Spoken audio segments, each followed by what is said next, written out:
Get ready for a rare sight, Nora. Bergrand, purveyor of necessities. Most of the time, the Banuk burn their dead. But not today.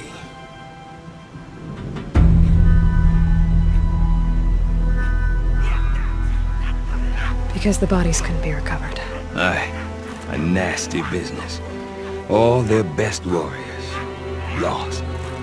So they're getting a different kind of send-off.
Grasp your grief, my hunters, and kill it!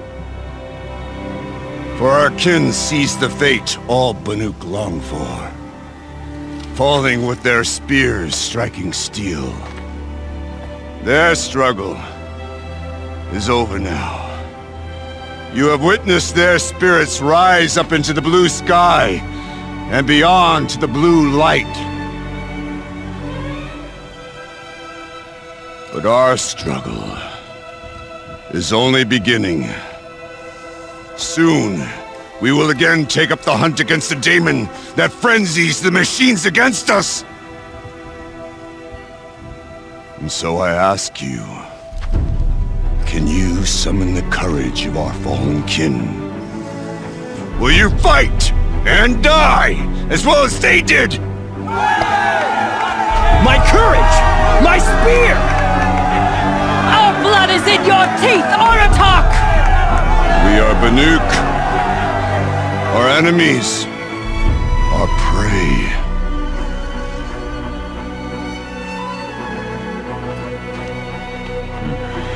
The daemon. That frenzies the machines. Machines that wiped out their best. And what do they want to do?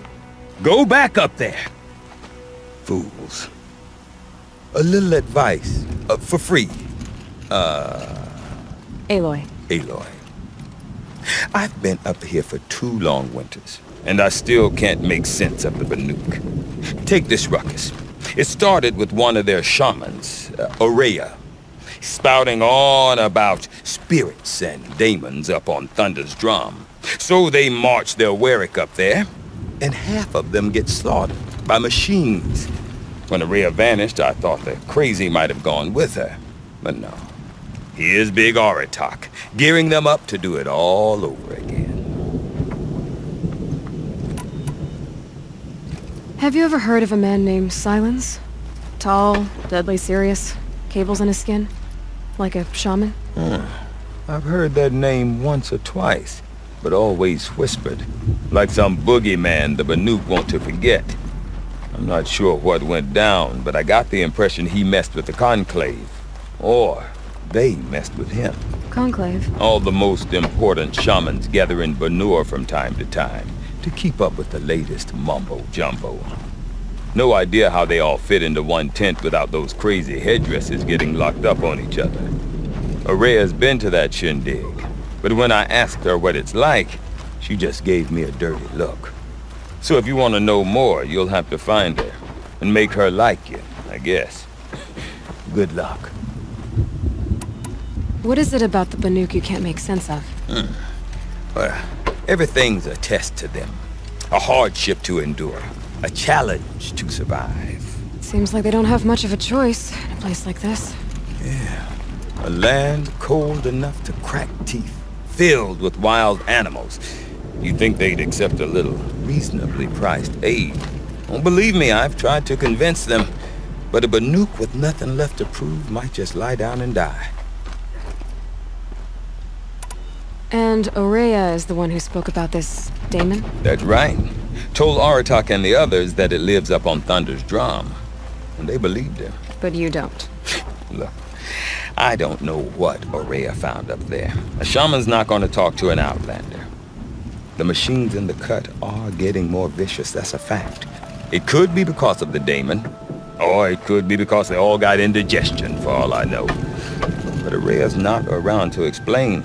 She took off, and no one knows why. Is Aratak a renowned warrior around here? He's a Werik chieftain. His voice carries a lot of respect. Not that you hear much of it. Man talks about as much as a dead fish. But when he and Aurea came to town with their Werik, it drew more Banuk to this little burg than I'd ever seen. Know what else I saw, Aloy? My own little trade route, stretching all the way back to the claim. Then, he goes and leads them off to their death at the claws of angry machines. So much for my best customers. What are these Weriks about, Bergrand? Some sort of tribe within the tribe? Not like our clans back home. You don't get born into these things. They hold tryouts. Prove your best at something and you might get a place. Some Weriks come and go. Some last as long as metal. The whole Banuk territory, Banur, is just a bunch of the biggest, oldest Weriks. I'm not sure if I'm less confused or more confused. Well, here's the sure thing. Each Werik has a chieftain and a shaman. They make the decisions. All well and good, except the chieftains are hard-headed, and the shamans have their heads in the clouds. You said you've lived out here for 2 winters? Aye. Back home, some fur traders told me about this steel-forsaken heap of tents. Good location. Ripe for change. We were barely scraping by until this place started filling up for Aurea. A great prophet is coming, they said. I heard prophet. Honest mistake. Not that the Banuk are stingy, they just prefer to keep trade among themselves. We could get through to enough of them. We could really put this place on the map. Or at least on a map. We? Me and my daughter. My assistant, Varja. My assistant and my daughter. We seem to get along better as business partners. Her mother wanted me to show her a trade. She started tinkering with weapons. Say, when you need a break from this Banuk carry-on, stop in and see her. You're both, how do I put it, Women? No, independent. Look for her at Long Notch, the easternmost Banuk camp. I want to know more about this daemon. It's crazy talk, Aloy. Or there's something to it. Something connected to how the machines behave. Then, you need to find Aurea. She was last seen headed for the mountains they call the Ice Rests. I've heard only the shamans know the trail beyond those frozen peaks. But I do know where you could find her apprentice, Naltuk. He went north of the river, chasing rumors. Rumors? Not the good kind. Sudden attacks in the snow. Strange new structures. Some say a new machine, like no one's seen before. Well, now I'm definitely interested. Thanks for the talk, Bergrand. Don't mention it. I wonder if Aratak can tell me more about Aurea or Thunder's Drum. Might be worth a shot. What's wrong with the old way of painting? Why does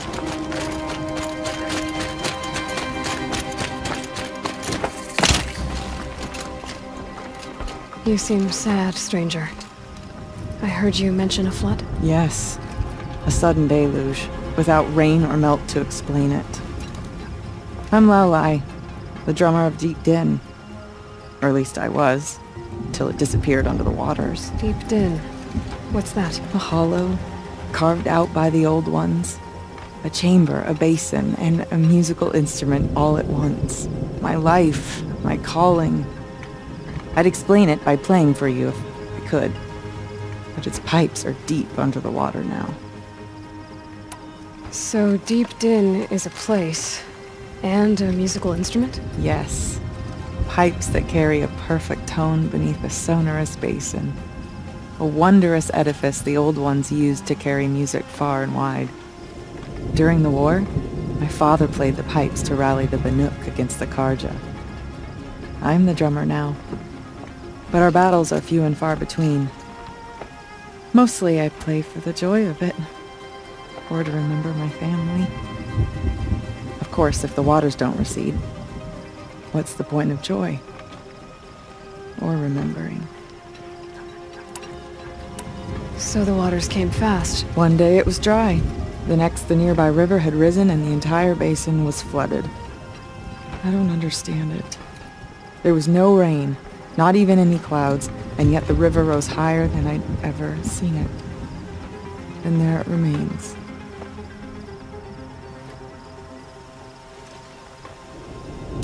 A flood without rain.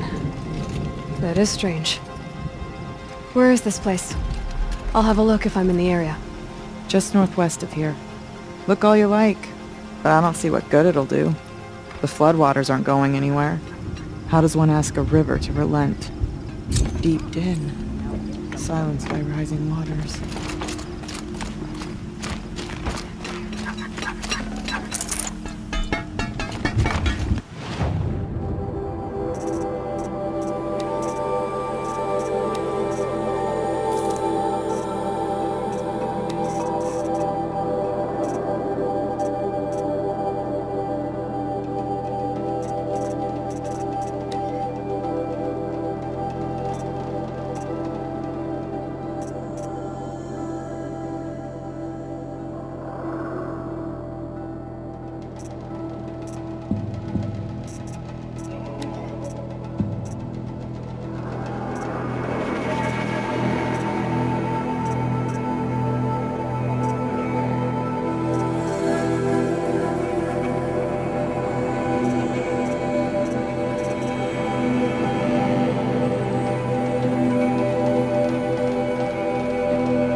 When the old ones were fresh in their graves and our numbers were still small, it was she who led us through the frozen wastes.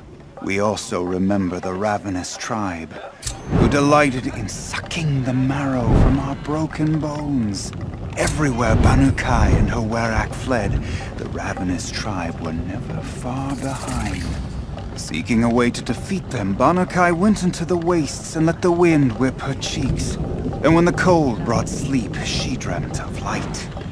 She saw it behind the world, a great calming sheet of icy blue. And she saw something new. Herds of machines, each filled with the same blue light. When she woke, she knew which star to follow. She walked for many days and nights until she arrived at a temple built from sparkling ice. At the gates of the temple, she was met by the machines from her dream, who bowed to her as she entered. Inside, Banukai discovered the blue light bubbling from a hole in the snowy earth like a spring. "You bid me come," she said. "My people need aid. Will you provide it?" The machines whispered to Banu Kai. We go where the light goes. For we are its chosen vessels. There is darkness in your heart. It cannot hold the light for long. Carry it to your people if you must. But the cost will be great. Banu Kai waded into the pool. The light reared like a nest of snakes and struck Banu Kai, piercing her skin, filling her up. Banu Kai did not scream, though she was in agony. Banu Kai did not collapse, though her limbs shook. She climbed from the pool and carried the light inside her. She marched toward home and the machines marched behind her. As she walked, the light struggled to push its way out of her, but the machines were there to aid her. She sewed her body shut with their cables, patched herself with their metal, and kept the light within.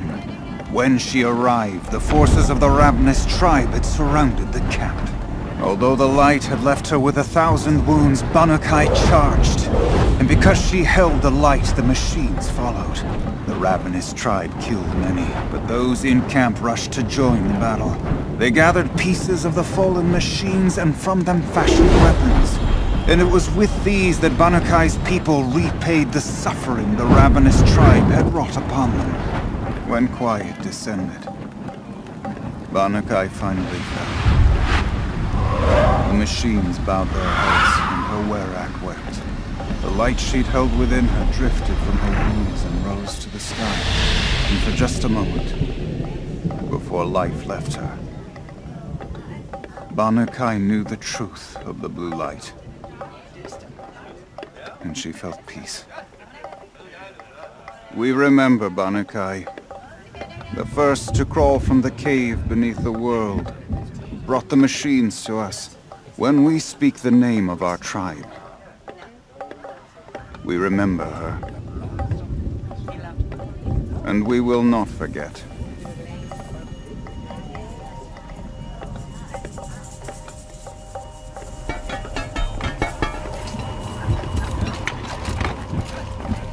I hear the whispers of the spirits in the machines. We remember, Banu Kai, when the old ones were fresh in their graves and our numbers were still small. It was she.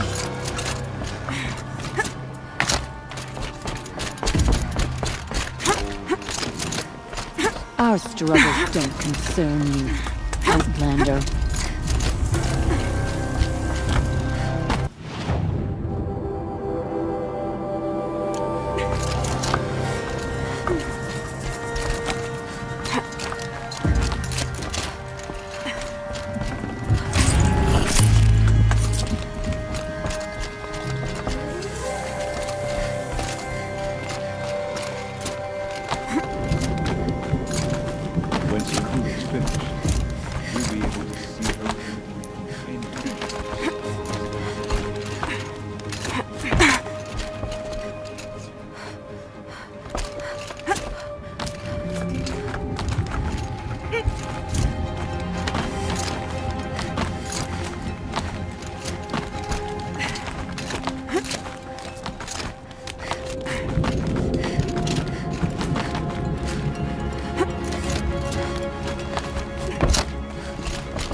Quite a view you've got up here. It's a useful perspective. How fleeting we are when the world is so wide. From up here you can see how the light paints across the land. Ever-changing. That's a lesson. All our marks will pass. That outlook sounds a little depressing for a painter. Haven't met many artists, have you? Song's Edge needs new stories. I scrubbed its past off this rock to start anew. But a new start needs new colors. Fresh pigments. Like none have seen.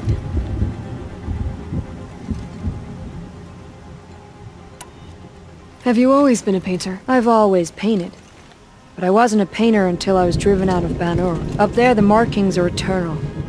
They paint over the same lines, the same colors, over and over. As a child, I learned from copying them. As I grew, my heart sank at the familiarity. All of us Banuk might as well be trapped in glacier ice. We have the look of life, but never really moving. These pigments you want. Where should I look for them? Salts gather at the edges of geysers and hot pools. Crystals cling to the rocks and cliffs. The Banuk rock paintings are impressive, but, You want to know what they mean? That's not the right question, but I'll answer anyway. Some are called to the machines. The sacred shapes you see on metal casings, or on a cauldron door. Do the machines listen to the call? I don't know. Others, like mine, are a call to the tribe. You could say inspiration or prophecy. And sometimes even men listen, if the painting is loud enough.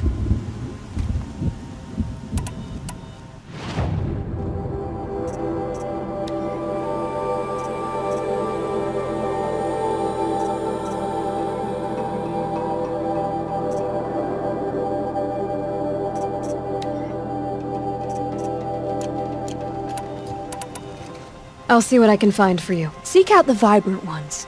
A spring of sudden color among snow or rock or metal. That's its own reward, but I'd reward you as well.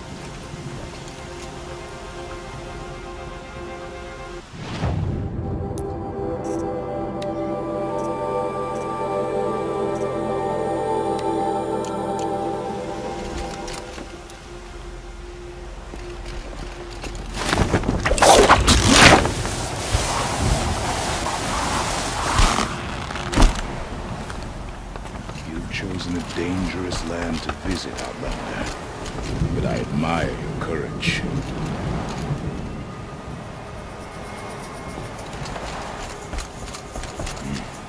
The benefit work.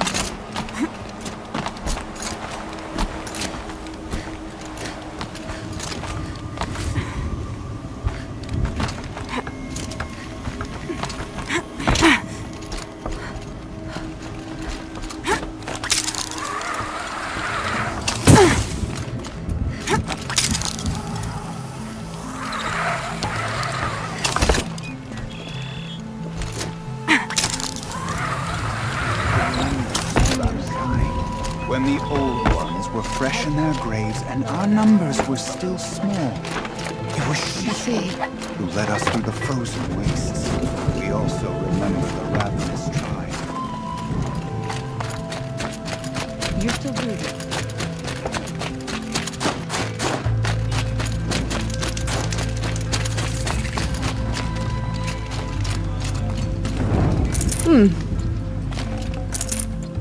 It would be wise to...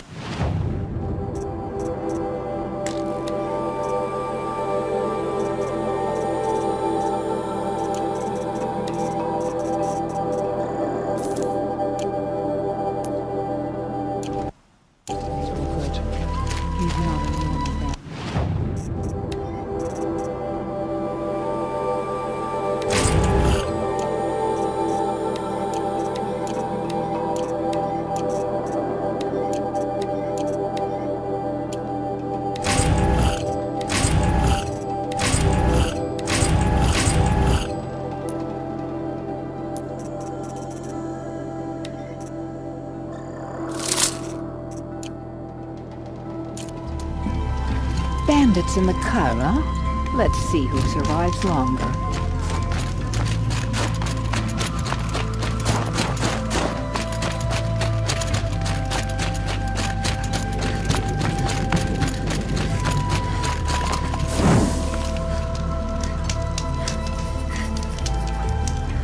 No one hunts like the Banuk. No more blood cells.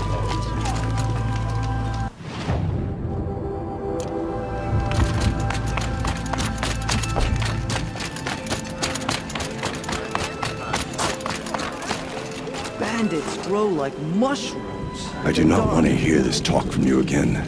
Doubt is heavier than a week's snow. Forgive me, my chieftain. We will be ready for the next attempt. But this will not be an attempt. It must be done. Do you understand? My chieftain. Good.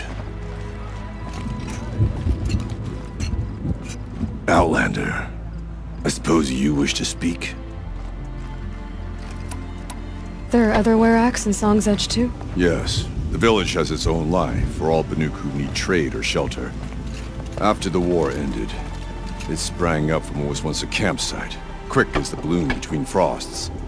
Perhaps it will last until the Karja seek war again. Aurea knows about this Damon. Where would I talk to her? She does a shaman's work. That is not for the eyes and ears of others. Certainly not an Outlander's. This Damon you talked about. If you are hardy enough, you can venture out and see the signs yourself. It has changed the machines, made them fiercer, stronger. But what is it? A matter for the shamans to debate. Did your Warwick come from this place? No, he rallied most of our hunters from across Bandur to face the threat of the Daemon. But I was born here, and stayed to fight the Karja when others retreated into the mountains. A few of my old warriors remained with me, those who survived. You're set on going back to the mountain? I have put my word to it. Even with the risks being so great? The risk of what? Death? It would be a worse fate to bow our heads to the challenge and say too much.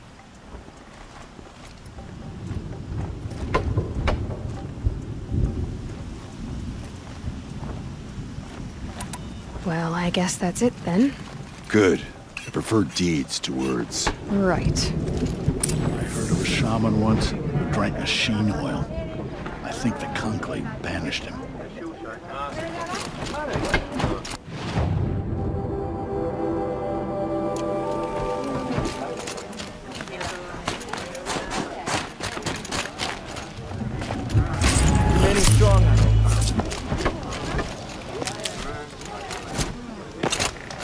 Strange new towers in the cut. Are they the work of the Daemon?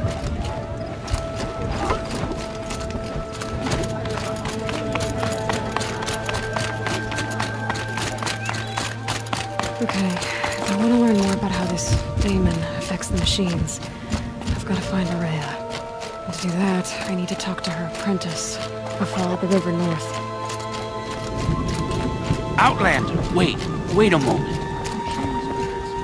That weapon of yours, Outlander, that spear, I can see the blue light upon it.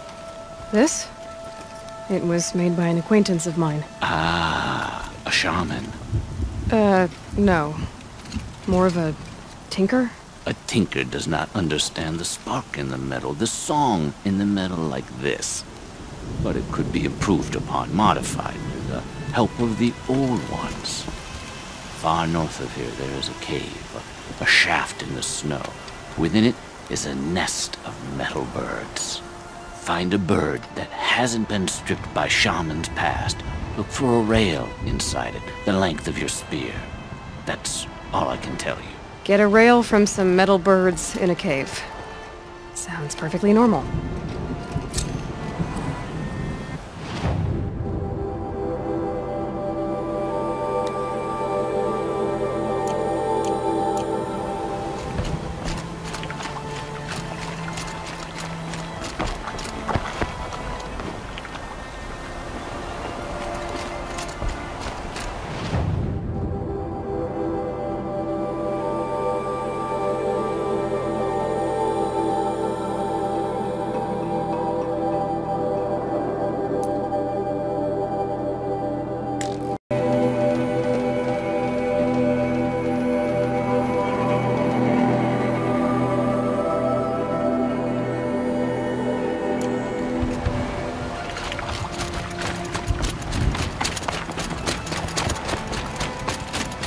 Any news from the hunt?